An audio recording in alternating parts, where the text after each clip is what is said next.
Shalom semua. Hari ini saya nak berkongsi firman Tuhan bersama dengan anda yang juga akan merupakan renungan firman Tuhan kita pada hari ini daripada 2 Petrus bab yang ketiga ayat yang ke-18. Saya akan baca untuk kita. Tetapi bertumbuhlah dalam kasih karunia dan dalam pengenalan akan Tuhan dan Juru Selamat kita, Yesus Kristus.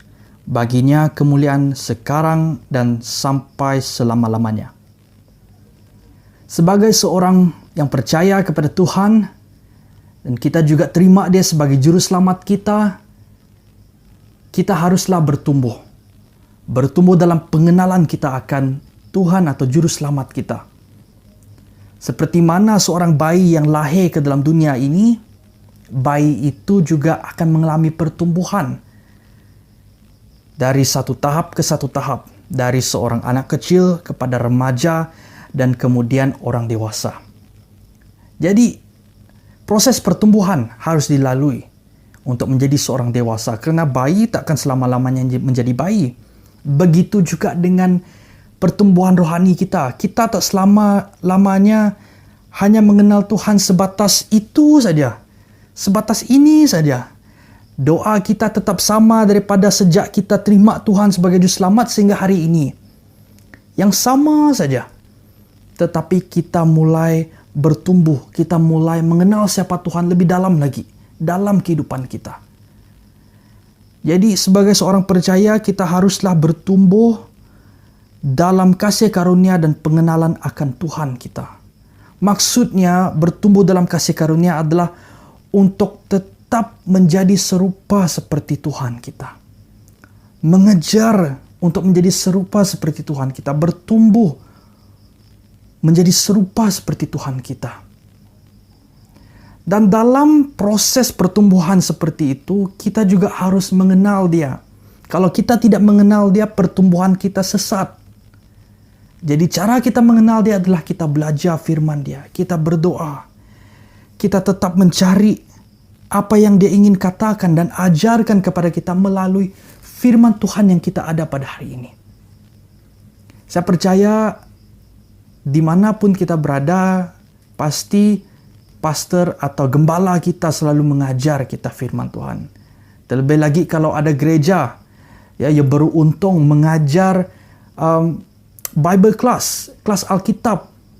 Saya sarankan, saya betul-betul encourage kita untuk ambil kelas, untuk belajar, menambah ilmu kita. Itulah proses pertumbuhan kita untuk mengenal Tuhan. Supaya pertumbuhan rohani kita akan tetap bertumbuh sehingga orang di sekeliling kita pun kita dapat tolong bersama-sama untuk bertumbuh. Menjadi terang dan garam. Itulah pertumbuhan rohani. Dan kenapa kita harus bertumbuh dalam kehidupan rohani kita? Karena kalau kita lihat isu-isu yang ada pada hari ini, tidak seperti apa yang dapat kita lihat berapa tahun yang dahulu. Saya dapat katakan memang teknologi kita pada hari ini semakin canggih. Kita pada hari ini, kalau kita lihat dunia ini semakin moden. Tetapi dari segi budaya, etika atau akhlak dunia ini semakin busuk, semakin buruk, tidak baik. Apa yang dahulu tidak diterima oleh orang ramai, mulai diterima oleh beberapa orang atau golongan orang pada hari ini. Jadi, kalau kita tidak mengenal Tuhan, kita tidak bertumbuh dalam iman kita, bila isu seperti ini datang, menimpa kita, kita berhadapan dengan isu-isu seperti ini, macam mana kita nak berhadapan dengan isu ini? Sebab itu kita harus bertumbuh, kita harus mengenal Tuhan. Sehingga pada satu saat nanti, bila kita menghadapi masalah ini, kita percaya bahawa Tuhan dapat menolong kita. Kita tidaklah menjadi orang yang dikatakan orang Kristen yang iman buta, sembarang je percaya tapi tak pandai menjelaskan iman dia, tak pandai menegakkan iman dia. Kerana kita pada hari ini banyak dikelilingi dengan orang-orang yang mengajar iman atau orang-orang yang mengajar kepercayaan palsu. Kita dapat tak menghadapi mereka? Atau apakah iman kita akan goyang?